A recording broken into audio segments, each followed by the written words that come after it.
When I walked into the bridal suite on my daughter's wedding day, her mother-in-law looked me up and down and said, "You're too old to be in the photos."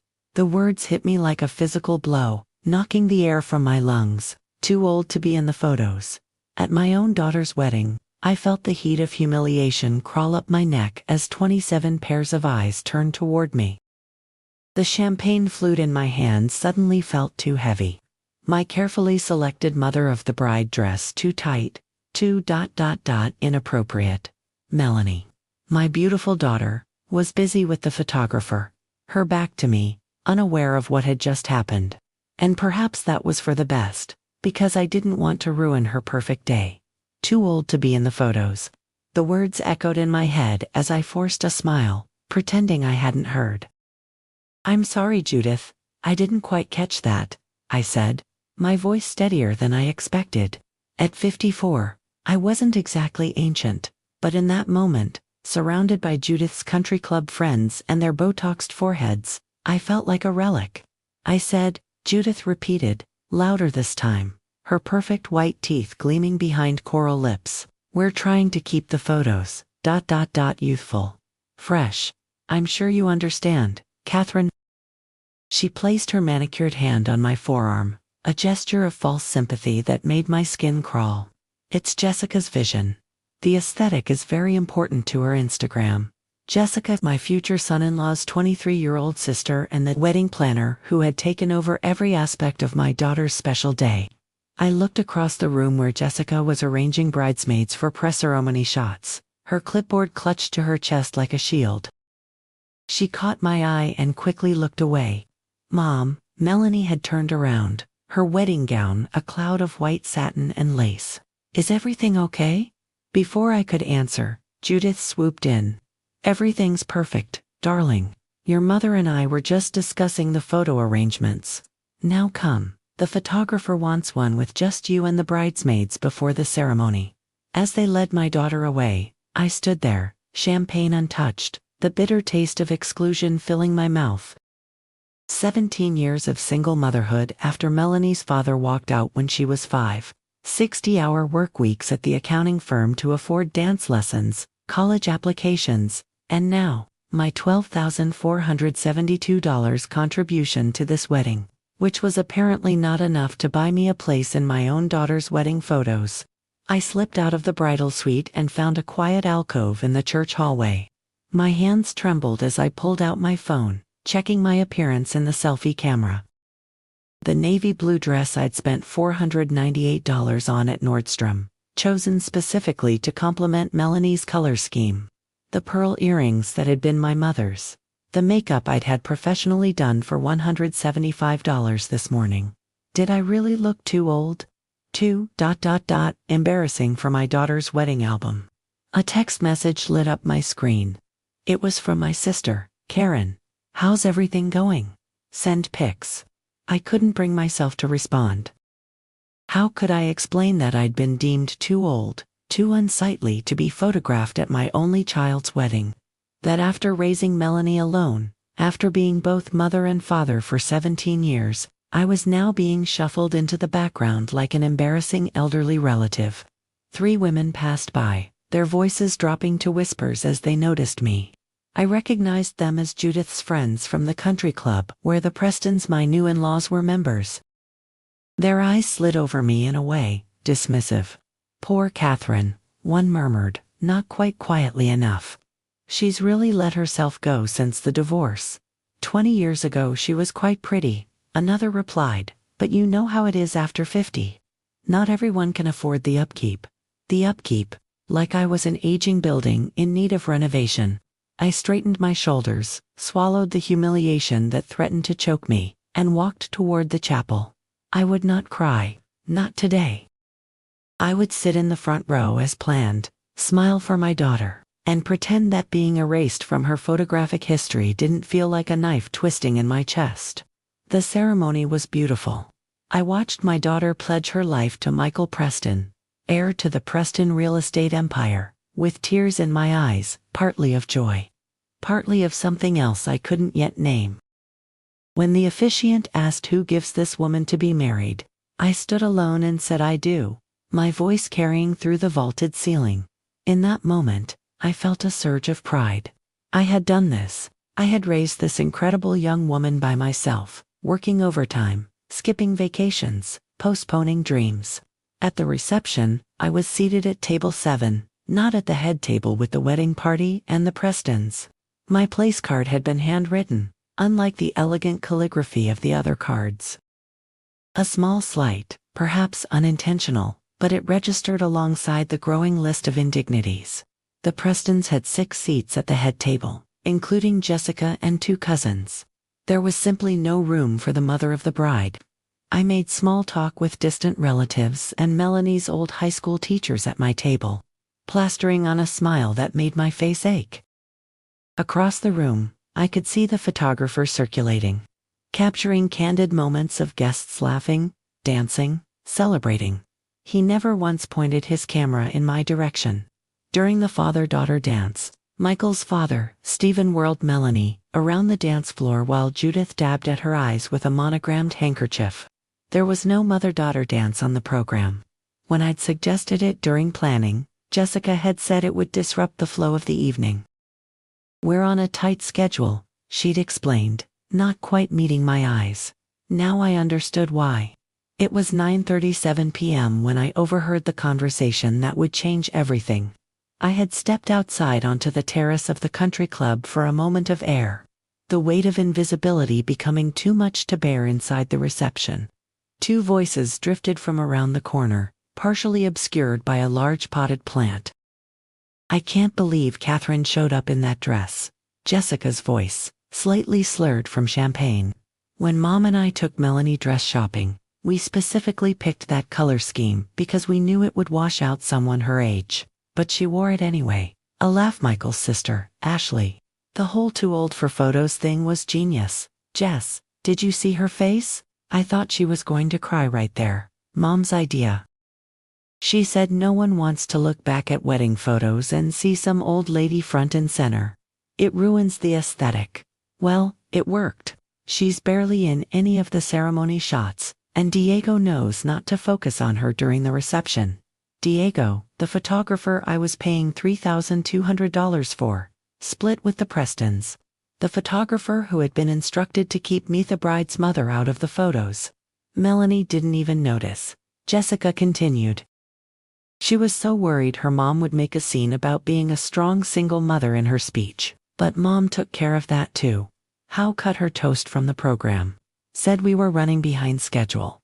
My toast, the one I'd spent weeks writing, had practiced in front of the mirror dozens of times. The one that would never be heard. Honestly, Ashley's voice dropped lower, and I had to strain to hear. "I'm surprised Melanie invited her at all. She told Michael that her mom embarrasses her with all the 'I raised you myself' talk. Like, we get it, you're bitter about being divorced and alone." The world tilted beneath me. Bitter, embarrassing, too old. The words swirled in my head as I gripped the stone balustrade for support. My own daughter, my Melanie. Was this how she really saw me, as someone to be ashamed of? I don't remember walking back inside. I don't remember smiling and chatting with guests for another hour. I don't remember saying goodbye to my daughter as she left for her honeymoon, though I must have done all these things. What I do remember is driving home alone at 11:42 p.m., streetlights blurring through tears I'd held back all day, finally allowing myself to feel the full weight of what had happened. When I arrived at my empty house, the house where I'd raised Melanie, where her height marks still climbed up the kitchen doorframe, I kicked off the uncomfortable heels I'd worn for 9 hours and sank onto my couch in the dark. My phone buzzed. A notification from Instagram. Melanie had already posted wedding photos. With trembling fingers, I opened the app. 57 photos. Beautiful, professional shots of the venue, the ceremony, the reception. Photos of Melanie with her bridesmaids. Photos of the Prestons beaming proudly. Photos of distant cousins I barely knew. Group shots of college friends. I appeared in exactly 2 images. In one, I was partially visible in the background, my face turned away. In the other, the only formal shot where I'd been included, I stood at the edge of a large family grouping, awkwardly separated from my daughter by 3 Preston relatives. Even in the dim light of my living room, I could see they had applied a filter that somehow made everyone else look luminous while I appeared washed out, older than my years. I scrolled through the comments. Beautiful family, stunning bride. The Prestons look amazing. No mention of me. No acknowledgement that this radiant young woman had another family me. Just me. The mother who had raised her, loved her, sacrificed for her. I closed the app and sat in the darkness, a strange calm settling over me. Something had broken inside me today, but something else was taking its place. A clarity I hadn't felt in years. I reached for my laptop and opened a new document. At the top, I typed, Wedding June 18, 2022. Documentation of events. Below, I began to record everything, every slight, every overheard comment, every moment of exclusion with clinical precision, times, exact quotes, names. As I typed, a single thought crystallized in my mind. This would never happen to me again. I would never allow myself to be erased, diminished, or shamed for the cardinal sin of being a 54-year-old woman who dared to age naturally. Dawn was breaking when I finally closed my laptop. I had no idea then that this document would become the first page of what I now call my awakening journal, or that the events of my daughter's wedding would be the ending catalyst for the most profound transformation of my life. The next morning, I called in sick to work for the first time in 3 years. My head pounded from crying and lack of sleep, but my mind felt strangely clear. I made coffee and carried it to my home office, where I opened my laptop again. The document I'd started the night before glowed on the screen. One added a new section titled Financial Contributions and meticulously listed every dollar I had spent on the wedding, $12,472 total, including my $3,200 share of the photographer who had been instructed not to photograph me. I stared at the number for a long moment, then opened my banking app. My savings account showed a balance of $34,658.72 money I'd been setting aside for early retirement. After the wedding expenses, it was significantly lower than it should have been at this point in my life. Single motherhood had delayed my financial planning by at least a decade. My phone rang, startling me. It was Diane from work, checking on me. "Are you okay, Kath? You never miss work. How was the wedding?" I opened my mouth to say fine, automatically, but something stopped me. It was ... educational, I said finally. Educational. That doesn't sound good. Want to talk about it over lunch? Diane was 58, 4 years older than me. We weren't close friends, more friendly colleagues, who occasionally had lunch together. But suddenly, I desperately wanted to talk to someone who might understand. "Actually, yes," I said. "Are you free today?" 3 hours later, I sat across from Diane at a small cafe 2 miles from our office, pouring out the whole humiliating story. As I spoke, I watched her expression change from sympathy to outrage to something that looked remarkably like recognition. "Do you know what the worst part is?" I said, stirring my untouched salad. "I keep wondering if I overreacted, if I'm being overly sensitive, if this is just ... normal." Diane reached across the table and gripped my hand. "It's not normal, Catherine. It's cruel. And unfortunately, it's not uncommon." She took a deep breath. 3 years ago, my son got engaged to a woman from a wealthy family. By the time the wedding rolled around, I had been systematically excluded from almost every decision. At the rehearsal dinner, my son's mother-in-law told me that my pantsuit was brave for a woman my size. During family photos, the photographer positioned me behind a tall groomsman. I'm barely visible in any of the pictures. I stared at her, a strange mix of horror and relief washing over me. "What did you do?" "Nothing," she said, her voice tight. I smiled and pretended it didn't hurt. I told myself it was my son's day, not mine. I shrunk myself to fit their image of what an acceptable mother-in-law should be. And you know what happened next? I kept shrinking. At family gatherings, at holidays, eventually, I was just this background character in my son's life who was expected to babysit grandchildren but never have opinions or take up space. She paused, looking down at her hands. I don't want that for you, Catherine. What should I have done differently? I asked, hearing the desperation in my voice. It's not about what you should have done. It's about what you do now. Diane pulled out her phone and showed me a Facebook group. Women Over 50, Reclaiming Our Power was its name. There are 3,872 members in this group, all women who have experienced some form of age-related discrimination or erasure, some in their families, some at work, some in dating. We share stories, resources, and support. You're not alone in this, Catherine. That night, I joined the Facebook group and spent hours reading through posts. Women describing being passed over for promotions in favor of younger colleagues with half their experience. Women whose adult children treated them as embarrassing accessories rather than full human beings. Women whose husbands had left them for younger partners, then criticized them for letting themselves go. I read until 2:14 a.m., occasionally wiping tears from my eyes, not just tears of sadness, but of recognition, of relief at finding people who understood. Finally, I worked up the courage to write my own post, detailing what had happened at the wedding. I was nervous about being so vulnerable with strangers, but something compelled me to share. When I woke up the next morning, my post had 127 comments. Women expressing outrage on my behalf. Women sharing similar experiences. Women offering advice, support, validation. And among those comments was one from a woman named Linda Warren that would change the trajectory of my life. Catherine, I'm an attorney specializing in age discrimination cases. While your situation isn't a workplace issue, what you experienced is part of the same cultural problem. I'd like to talk with you. There might be more you can do than you realize. I messaged Linda privately, not really expecting anything to come of it. To my surprise, she responded within minutes, offering to meet for coffee that weekend. No obligation, she wrote. Just a conversation between women who understand what it means to be rendered invisible. That Saturday, I met Linda at a quiet coffee shop downtown.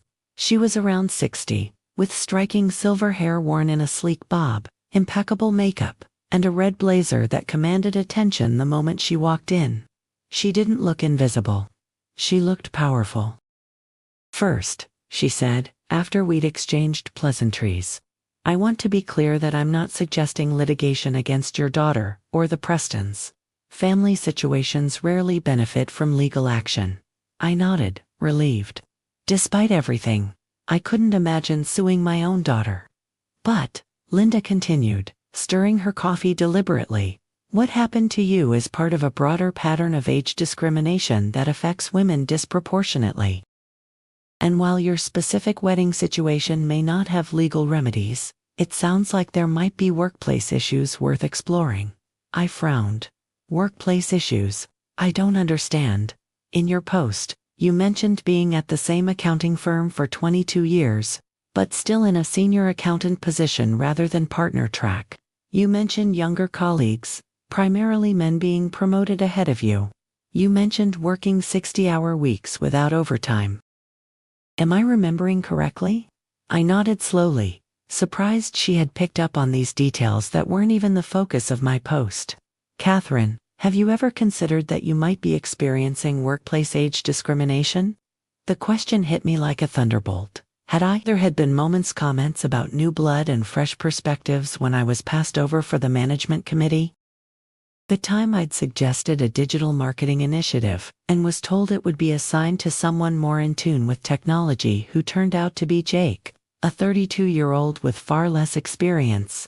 The way my boss Bernard tended to invite younger colleagues to client golf outings, but never me. I have always attributed those things to other factors, I said slowly. Being a single mom with less flexibility, not having an Ivy League degree like some of the others. Just ... Not being exceptional enough. Linda's eyes softened. Those are the explanations women our age have been conditioned to accept. We internalize the discrimination until we believe it's our own inadequacy. She pulled out a sleek leather portfolio and handed me a business card. I'd like you to do something for me. Start documenting everything at work, every comment, every decision, every instance where you feel your age might be a factor. Note dates, times, witnesses. Then let's talk again.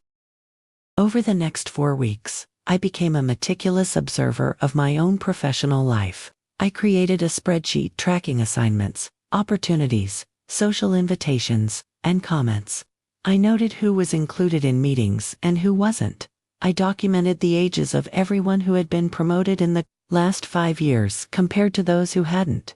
The pattern was unmistakable. Of the 7 promotions to partner in the past 5 years, all had gone to employees under 45, despite there being 12 qualified candidates over that age. The 3 women who had made partner were all in their early 30s. No woman over 40 had been promoted in the entire time I'd been with the firm. On July 20th, exactly 1 month after the wedding, I met with Linda again. This time, I brought my documentation. She reviewed it carefully, her expression growing increasingly serious. "Catherine, this is compelling evidence of a potential pattern of age discrimination. Under the Age Discrimination in Employment Act, workers over 40 are a protected class. What you're describing consistently being passed over for promotions, exclusion from career advancing opportunities, comments about fresh perspectives could constitute an ADEA violation." My heart raced. "Are you suggesting I sue my employer?" "Not necessarily. But this documentation gives you leverage. Sometimes, simply being aware of your rights and making it clear that you're aware can shift the dynamic." She looked at me intently. "The question is, what do you want, Catherine?" What did I want? The question reverberated through me. For so long, my wants had been secondary to my daughter's needs, to my job's demands, to everyone else's expectations. What did I, Catherine Miller, want for myself? "I want to be valued," I said finally, surprising myself with the steadiness in my voice. "I want recognition for my contributions. I want the promotion I've earned. And if I can't get those things at Henderson and Associates, I want the confidence to walk away and build something new." Linda smiled. "Now that sounds like a plan I can help with." The following Monday, I requested a meeting with Bernard Henderson, the founding partner of the firm and my direct supervisor for the past 15 years. His administrative assistant seemed surprised by my assertiveness but scheduled me for Wednesday.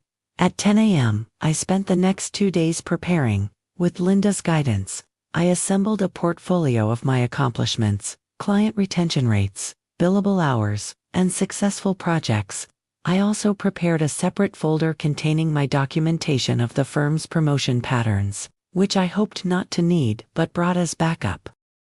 At precisely 10 a.m. on Wednesday, I walked into Bernard's corner office wearing a new charcoal gray suit I'd purchased specifically for this meeting, an investment in myself that had felt both extravagant and necessary.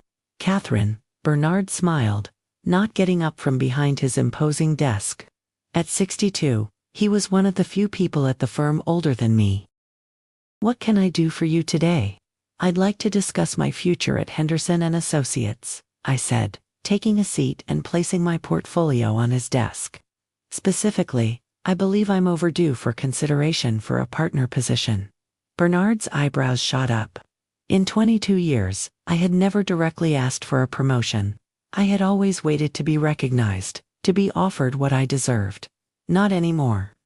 "Well, partner considerations happen during our annual review cycle. You know that, Catherine. We can certainly include you in the discussions next spring. With respect, Bernard." I've been included in those discussions for the past decade with no result. I've watched colleagues with half my experience and client list move into partnership while I've remained static. I opened my portfolio and slid it toward him. "I'd like you to review my qualifications now." For the next 30 minutes, I walked Bernard through my contributions to the firm, the Westfield account I'd secured and maintained for 15 years, worth $247,000 annually.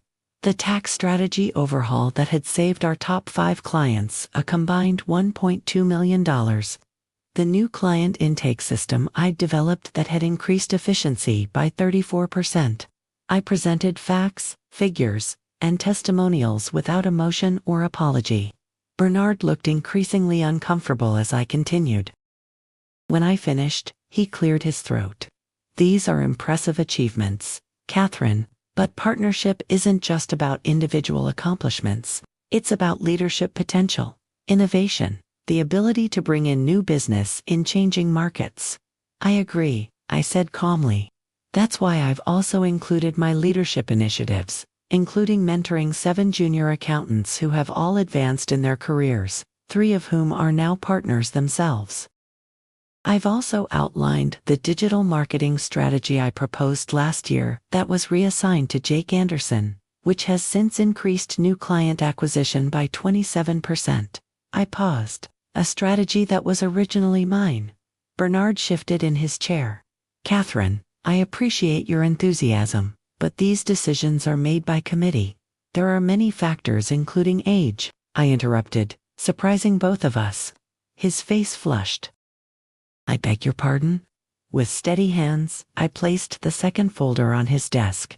I've taken the liberty of analyzing the promotion patterns at Henderson over the past 5 years.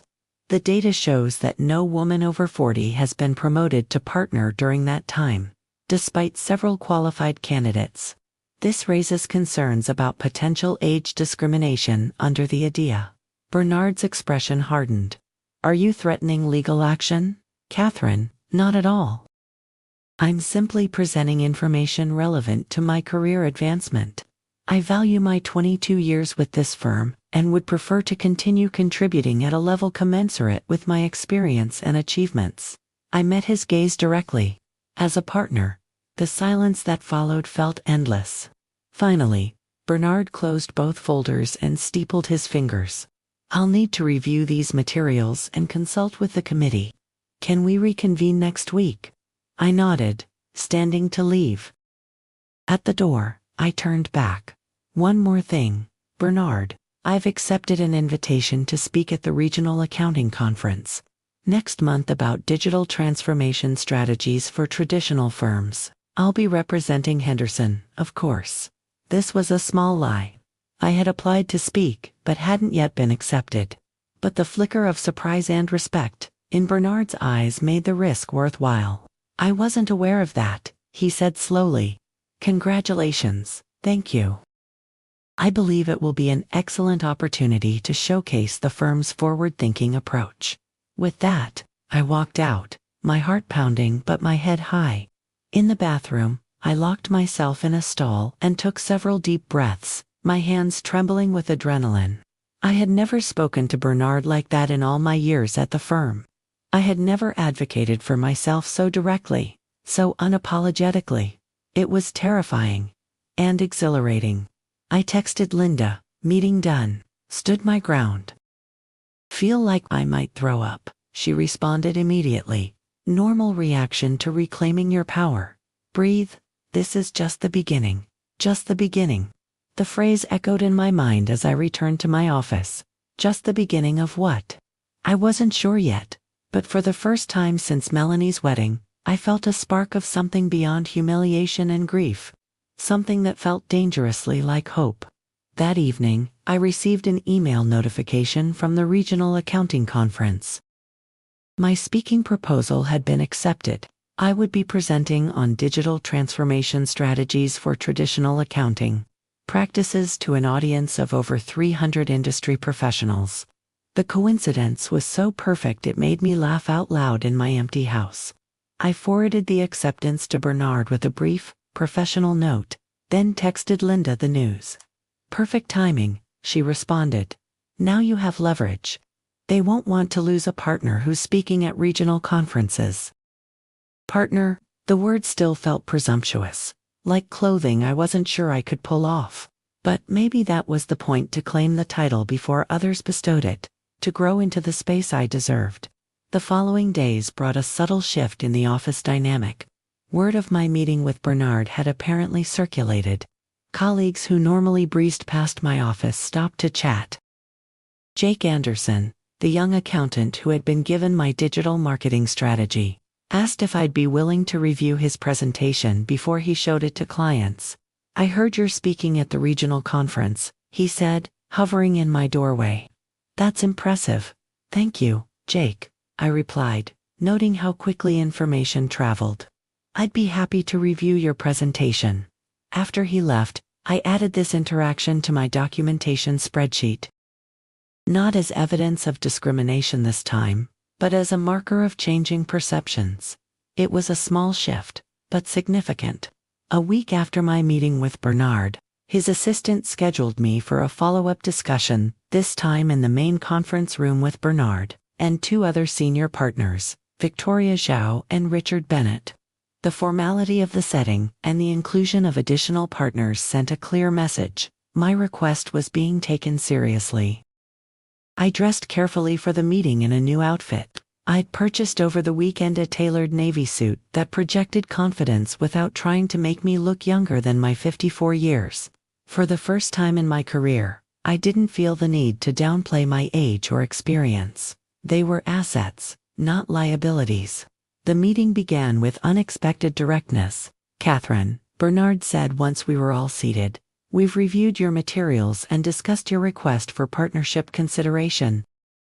Your documentation was thorough." Victoria, the only female senior partner, and, at 51, the oldest woman in leadership, gave me a look that might have been respect. "Particularly your analysis of promotion patterns. Very comprehensive. Thank you," I said simply, waiting. "While we don't agree with all of your conclusions," Bernard continued, "we do recognize that your contributions to the firm have been significant and perhaps not fully recognized." He cleared his throat. "We'd like to propose an accelerated path to partnership consideration in this year's cycle, rather than waiting until spring." It wasn't an immediate promotion, but it was movement. Progress. I nodded, keeping my expression neutral. "I appreciate that. What would this accelerated path involve?" Richard spoke up. "You'd present to the full partner committee in September.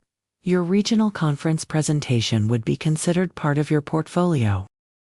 And we'd like you to take the lead on developing a formal digital strategy for the firm building on the initiatives you outlined in your documentation." My own project. Committee presentation in September. It was both a validation and a test. "I'd also like to formalize my mentorship role," I added. "I've been informally guiding junior associates for years, but I'd like it recognized as part of my official duties." The three partners exchanged glances. "That could be arranged," Bernard said finally. "We've been discussing implementing a structured mentorship program. You could head that initiative." By the end of the meeting, I had secured not just an accelerated partnership track, but two leadership roles that would enhance my visibility and influence within the firm. As we stood to leave, Victoria held back, letting Bernard and Richard exit first. "That was impressive," she said quietly when we were alone. "Not many people stand up to Bernard that way." "I didn't see it as standing up to him," I replied. "Just standing up for myself." She nodded, a flicker of something like regret crossing her features. "It took me 15 years to make partner, Catherine.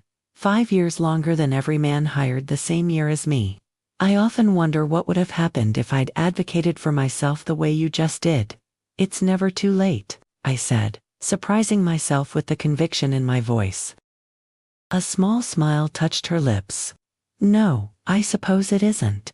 She headed for the door, then paused. "The partner committee has 7 members. As of this morning, you have 2 votes in your favor, mine and Richard's. You'll need 2 more." With that information, an unexpected gift left me alone in the conference room, my mind already racing with possibilities. That night, for the first time since the wedding, I called Melanie. She was back from her honeymoon in the Maldives, settling into her new life in the Preston family's guest house, while her and Michael's home was being renovated. "Mom," she answered, sounding genuinely pleased to hear from me. "I was going to call you this week. We got the professional wedding photos back. They're gorgeous." The casual mention of the photos, the very photos I'd been deliberately excluded from, sent a pang through me. But I pushed past it. This call wasn't about the wedding or my hurt feelings. It was about reclaiming our relationship on new terms. That's wonderful, honey. Listen, I'm calling with some news. I'm being considered for partnership at the firm. I'll be presenting to the committee in September. Partnership, Mom. That's amazing. Why didn't you tell me you were up for partner? Because until a week ago, I wasn't. Because I finally decided to advocate for myself. Because your wedding showed me what happens when I allow myself to be erased. It's a recent development, I said instead. I'll also be speaking at the Regional Accounting Conference next month. Wow, Melanie said, and I could hear genuine surprise in her voice. I had no idea you did that kind of thing. Public speaking. There are probably a lot of things we don't know about each other, I said carefully. I'd like to change that. Would you be free for lunch next week? Just the two of us. A slight hesitation. Sure. I mean, I'm pretty busy with the house renovations, and Judith has me on this committee at the club, but how about next Thursday? There's this new place in Millfield that Michael and I discovered. Millfield, the upscale suburb, where the Prestons lived, 45 minutes from my modest neighborhood. Of course, Thursday works. Text me the details. After we hung up, I added a new section to my awakening journal, Reclaiming Relationships. Below it, I wrote, Lunch with Melanie Thursday, goals, establish new boundaries, share authentic self, observe dynamics without judgment. I wasn't sure exactly what this lunch would entail, but I knew one thing. I was done being an accessory in my daughter's life. From now on, I would be a full person with my own value, my own voice, my own boundaries, whether that fit into her aesthetic or not. The following week brought new developments at work, and in my personal journey, I joined 3 more online communities for women over 50, including a professional networking group specifically for women facing age discrimination in the workplace. I started attending their virtual meetings, absorbing stories, strategies, and support. Through one of these groups, I connected with Eleanor Santos, a 62-year-old former marketing executive, who now ran a consulting business helping women reinvent themselves professionally after 50. Our first video chat lasted 3 hours. The mistake most women make, Eleanor told me, her silver-streaked dark hair pulled back in a stylish updo, is trying to make themselves smaller, younger, less threatening to accommodate a world designed to sideline them. The power comes when you do the opposite, when you take up more space, assert your value more confidently, leverage your experience more strategically. That's exactly what I've started doing at work, I said. It's working, but it's terrifying. Eleanor laughed. Terror is just excitement without the breath. Keep breathing, Catherine. With Eleanor's guidance, I began rebuilding my professional image from the ground up. I revamped my LinkedIn profile, highlighting accomplishments I'd previously downplayed. I reached out to former clients and colleagues, reconnecting and subtly reinforcing my expertise. I invested in professional headshots that captured my confidence rather than attempting to hide my age. I also started working with a personal stylist. Eleanor recommended a woman named Sanvi, who specialized in helping professional women over 50 develop a distinctive, powerful aesthetic. Your clothes should announce your value before you say a word, Sanvi explained during our consultation. Not by making you look younger, but by making you look purposeful. The investment was significant, $2,400, for a complete wardrobe overhaul, but, as I reviewed my updated financial plan, I realized it was an investment in my earning potential. If I made partner, the salary increase would more than justify the expense. By the time Thursday arrived and I was driving to Millfield for lunch with Melanie, I looked and felt noticeably different than I had at the wedding just 5 weeks earlier. My hair, which I'd always colored at home to cover the gray, had been expertly highlighted by a salon stylist who incorporated my natural silver into a dimensional ash blonde. My outfit, charcoal wide-leg trousers and a structured crimson blazer, projected confidence without trying to look youthful. I wore minimal makeup that enhanced rather than masked my features. The restaurant Melanie had chosen was exactly what I'd expected on upscale farm-table place with $32 salads and a clientele of well-heeled women in designer casual wear. I arrived 5 minutes early and was seated at a table near the window.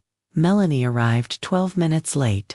"Sorry, Mom," she said, air-kissing my cheek before sliding into her seat. Judith needed help with seating arrangements for a charity gala. And you know how she gets when things aren't perfect. Actually, I did know. I'd experienced firsthand how Judith Preston responded when things or people didn't fit her idea of perfection.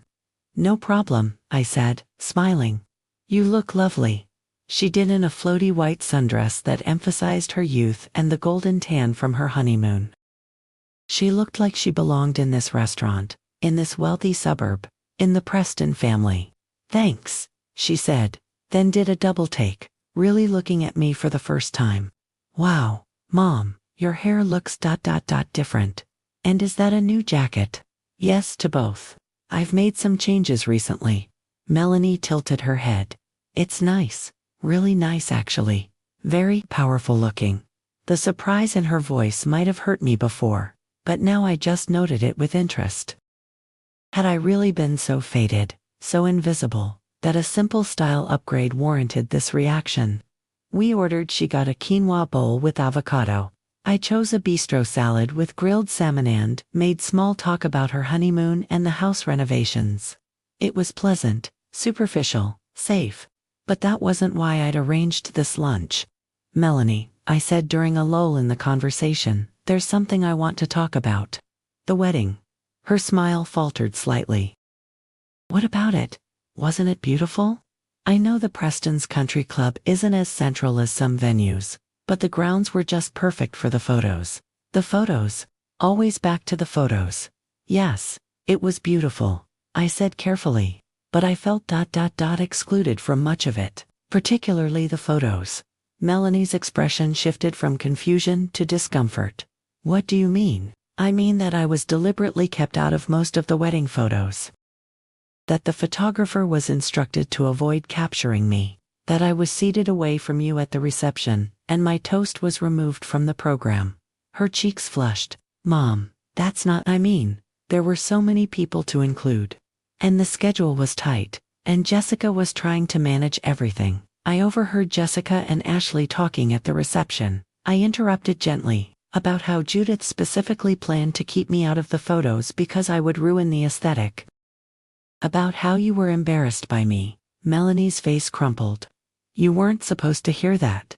"Not that's not true or they were lying. Just you weren't supposed to hear that." The confirmation hit me like a physical blow, but I kept my expression neutral. "But it was true."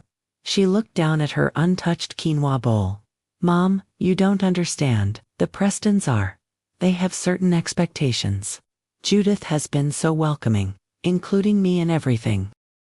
I just wanted the wedding to be perfect. For everyone to be happy. Everyone except me," I said quietly. "That's not fair," she protested weakly. "You're making this about you. The wedding, no. But my role in your life, yes. That is about me." I took a deep breath. "Melanie, I raised you by myself for 17 years. I worked 60-hour weeks to give you opportunities. I helped you apply to colleges, moved you into dorms, celebrated every achievement. I have been your biggest supporter. And at your wedding, I was treated like an embarrassing footnote." Tears welled in her eyes. "I'm sorry if you felt that way. I didn't mean I know you didn't mean to hurt me," I said, "and I meant it. But that's the problem. You didn't consider my feelings at all. You allowed your new family to erase me because it was easier than standing up for me." A tear slipped down her cheek. "What do you want me to say?" "I don't want you to say anything. I want you to listen." I reached across the table and took her hand. "I love you. That hasn't changed and won't change. But our relationship needs to change. I won't be sidelined in your life anymore. I won't pretend to be less than I am to make others comfortable. I won't apologize for being 54, for having wrinkles, for being a single mother, for any of it." "Mom, I'm not finished," I said firmly. "Going forward, I expect to be treated with respect. By you, by Michael, by the Prestons. I won't attend family functions where I'm made to feel unwelcome. I won't compete for your attention. I won't beg for a place in your life. I squeezed her hand. But I will always, always be here when you're ready for a relationship based on mutual respect. Melanie stared at me, seemingly at a loss for words. Finally, she whispered, I don't even know who you are right now. I smiled sadly. That's part of the problem, isn't it? You've never really seen me as a complete person separate from being your mother. Maybe it's time you got to know me. The rest of lunch passed in awkward starts and stops. Melanie was clearly shaken, alternating between defensive justifications and tearful apologies. I remained calm, neither accusatory nor placating.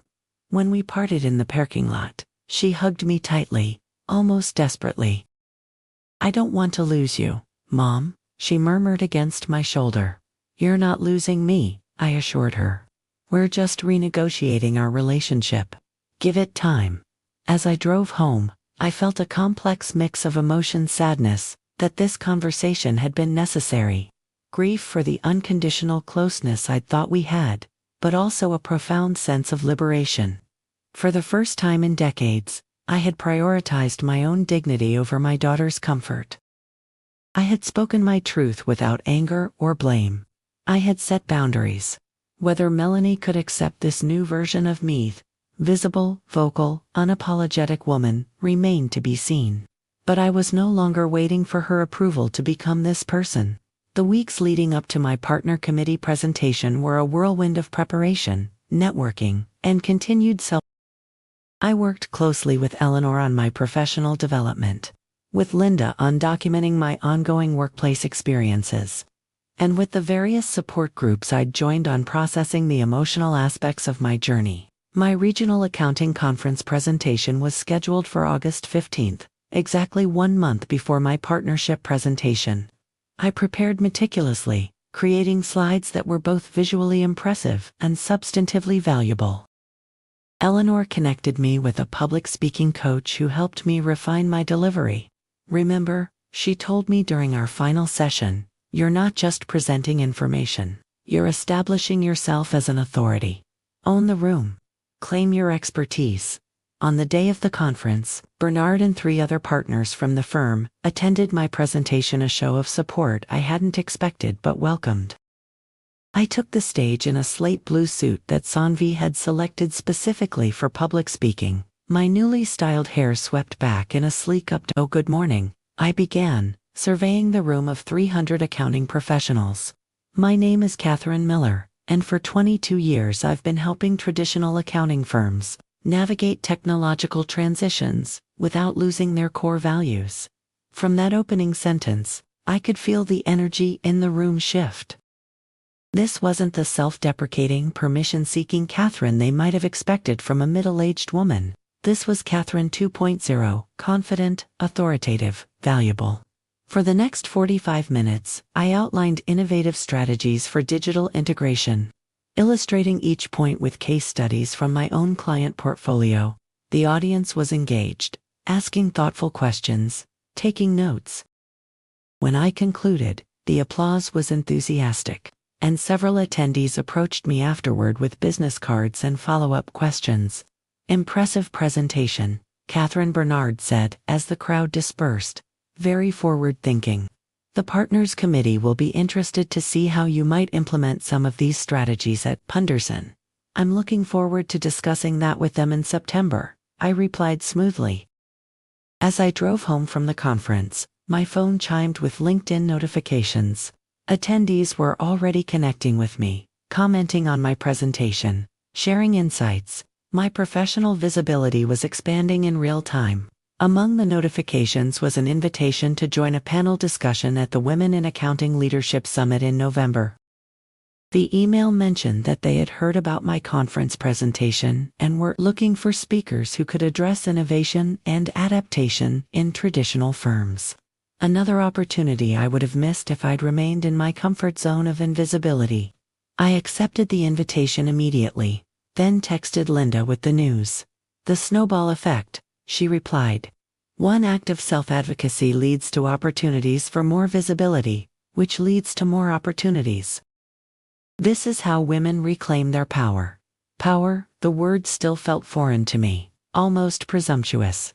But with each step I took, each boundary I set, each opportunity I seized, each new connection I made, it felt more natural, more rightfully mine. The next significant milestone in my journey came from an unexpected source.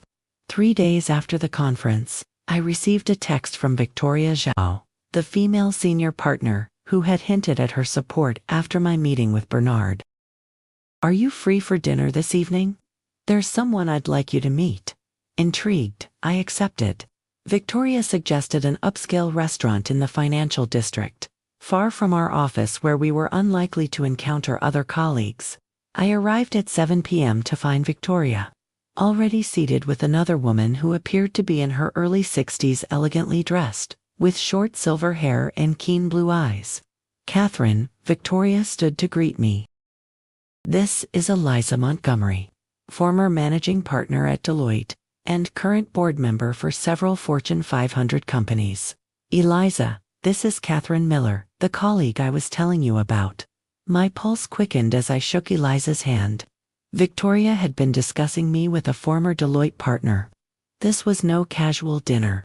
"Victoria has told me about your partnership bid," Eliza said once we were seated and had ordered drinks, "and about the resistance you've encountered." I glanced at Victoria, who nodded almost imperceptibly. "Eliza and I have known each other for 30 years, she explained. "We were in the same MBA program at Wharton. We've helped each other navigate the complexities of being women in finance." "Complexities," Eliza echoed with a wry smile. "A polite term for systematic bias, occasional harassment, and constant underestimation." She turned her penetrating gaze to me. "Victoria tells me you've started documenting age-related discrimination at Henderson. Smart move. I wish I'd done the same 20 years ago." Over the next 2 hours, Eliza shared her own experiences with age discrimination, how she'd been subtly sidelined in her mid-50s, despite her track record, how she'd fought back by leveraging her client relationships and industry reputation, and how she'd ultimately secured her board positions through strategic networking with other powerful women. "The Old Boys Club has been operating for centuries," she said as we shared a dessert. "The Old Girls Club is still in its infancy. But it exists, Catherine, and it's growing stronger every day."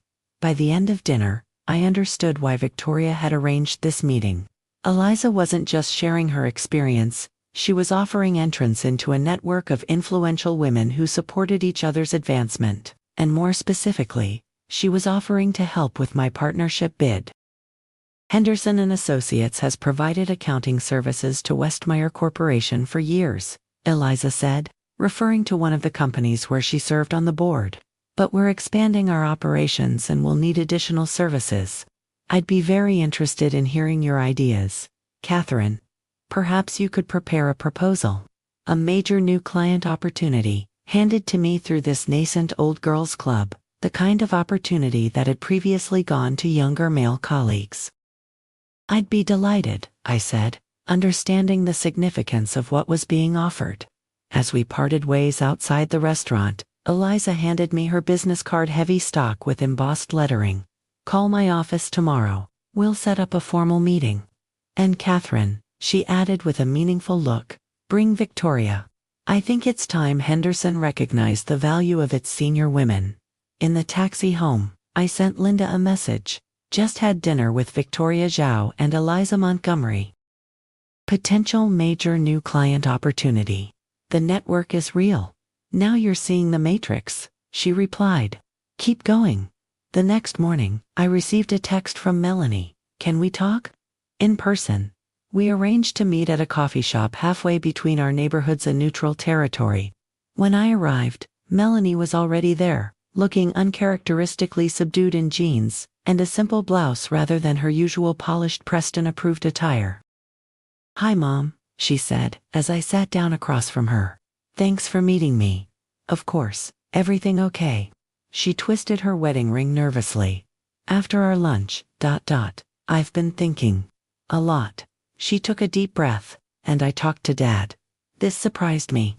Melanie rarely spoke with her father, who had moved to Arizona with his second wife years ago, and maintained only sporadic contact. I asked him about what happened when you guys were married. About why he left. She met my eyes directly.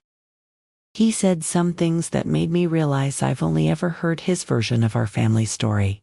I waited, unsure where this was going. He said he left because you were too focused on your career and on me. That you didn't make him a priority. She laughed humorlessly. I always thought it was the opposite. That he left because you weren't successful enough for him. That's what he implied when I was younger. Your father rewrites history to suit his narrative. I said carefully. Always has. I'm starting to see that, Melanie admitted. But it made me think about how I've been treating you. About what I've allowed the Prestons to say and do. She reached for my hand across the table. I'm sorry, Mom, really sorry. The apology was unexpected and touching, but I sensed there was more. Michael and I had a huge fight about it, she continued. About how his family treated you at the wedding. About how I didn't stand up for you. Her voice wavered. He didn't see the problem at first. He said his mom was just trying to make everything perfect. But then I asked him how he would feel if someone treated his mom that way, and something clicked, and I prompted gently. And he talked to Judith. Melanie looked both nervous and determined. He told her that you're an important part of our family, and that she needs to respect that. She didn't take it well. I could imagine. Judith Preston didn't strike me as a woman who responded positively to being challenged. Michael stood his ground, Melanie continued, a note of pride in her voice. He told her that if she can't be respectful to you, she'll be seeing less of us. I've never seen him stand up to her like that. She squeezed my hand. We both want to make this right, Mom. We've talked about having you over for dinner once our house is finished. Just the three of us. This olive branch, the acknowledgement of wrongdoing. The steps toward making amends, the setting of boundaries with the Prestons was more than I had expected. But something in me remained cautious. I appreciate that, Melanie. And I'd love to see your new home when it's ready.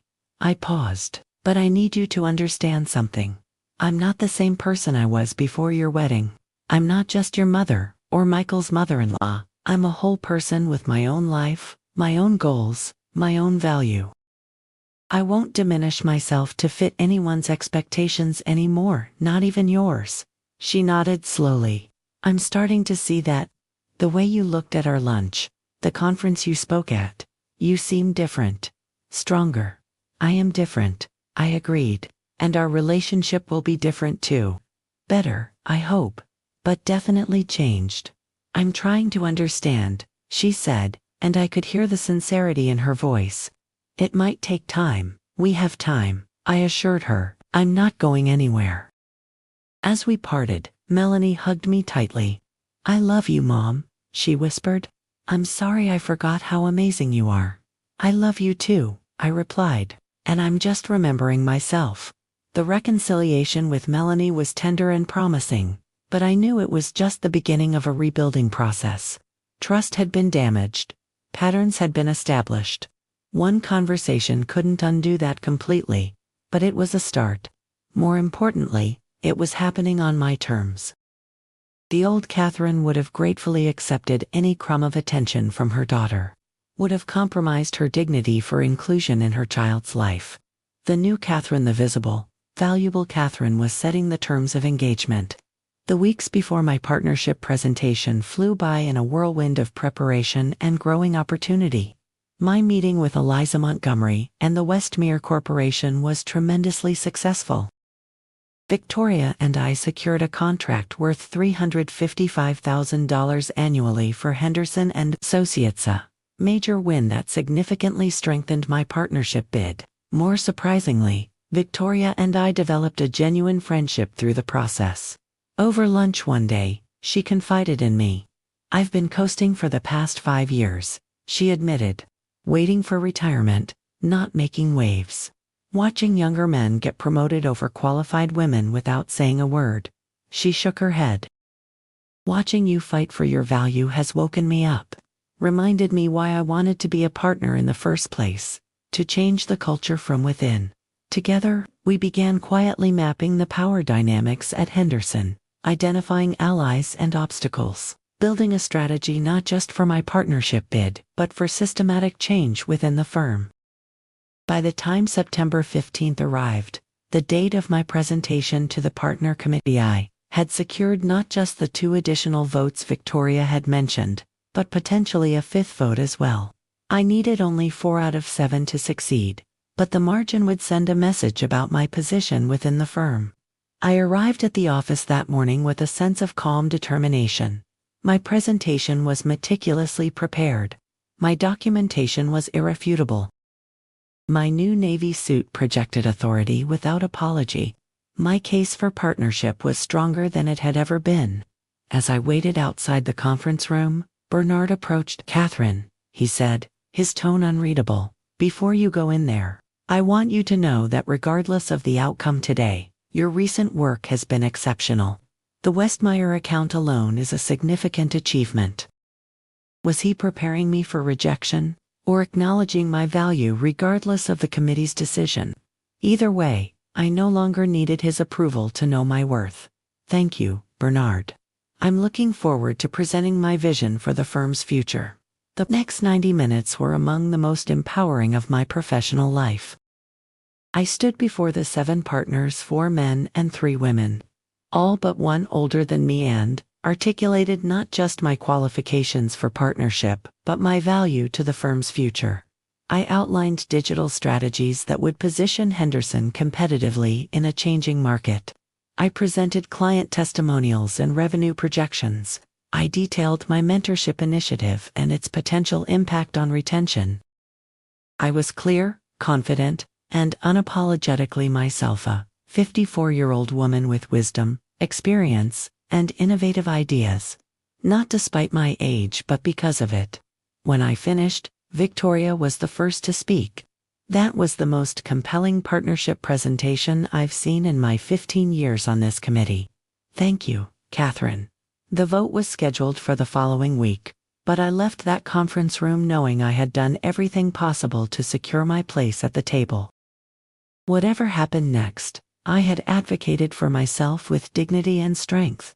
No one could erase me anymore, not at work, not in my family, not anywhere. As I packed up my materials, my phone buzzed with a text from Linda. "How did it go?" I smiled and typed back, "I was brilliant, unmistakably, unapologetically brilliant. Never doubted it for a second." She replied, "Drinks tonight to celebrate." "Absolutely. I have a feeling this is just the beginning." Just the beginning. The phrase that had echoed through my mind after my first meeting with Bernard now felt like a promise rather than a question. The beginning of a new chapter where I was the author, not a supporting character. The beginning of visibility after decades of allowing myself to be erased. The beginning of power after years of giving it away. On September 22nd, exactly 3 months after my daughter's wedding, I received the official notification, effective January 1st. I would become the newest partner at Henderson & Associates. The vote had been 6-1 in my favor, a margin that sent a clear message about my standing within the firm. That evening, I hosted a small celebration at my home, the first party I'd thrown in years. Linda was there, along with Diane, Eleanor, Victoria, and several women from my support groups. Melanie and Michael came too, bearing flowers and champagne. As I looked around my living room at these people who had supported my transformation, I felt a profound sense of gratitude and possibility. The journey that had begun with humiliation at a wedding had led to this moment of triumph and connection. Later, as the party wound down and most guests had departed, Melanie pulled me aside. "I'm so proud of you, Mom," she said, her eyes bright with emotion. "And I'm sorry I didn't see before how amazing you are. We're both learning," I told her, squeezing her hand. "That's what matters." After everyone had gone, I sat alone in my kitchen with a final glass of champagne and opened my laptop to add one last entry to my awakening journal. Today I became a partner at Henderson & Associates. But more importantly, I became fully myself, visible, valuable, and unapologetic. At 54, my life isn't ending or fading. It's just beginning. And this time, I'm writing my own story. I closed the laptop and raised my glass in a silent toast to the woman who had walked into her daughter's wedding 3 months ago, broken but not destroyed.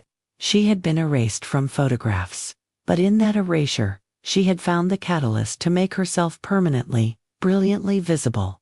Too old to be in the photos, perhaps, but not too old to rewrite the narrative. Not too old to reclaim my power. Not too old to finally, fully emerge.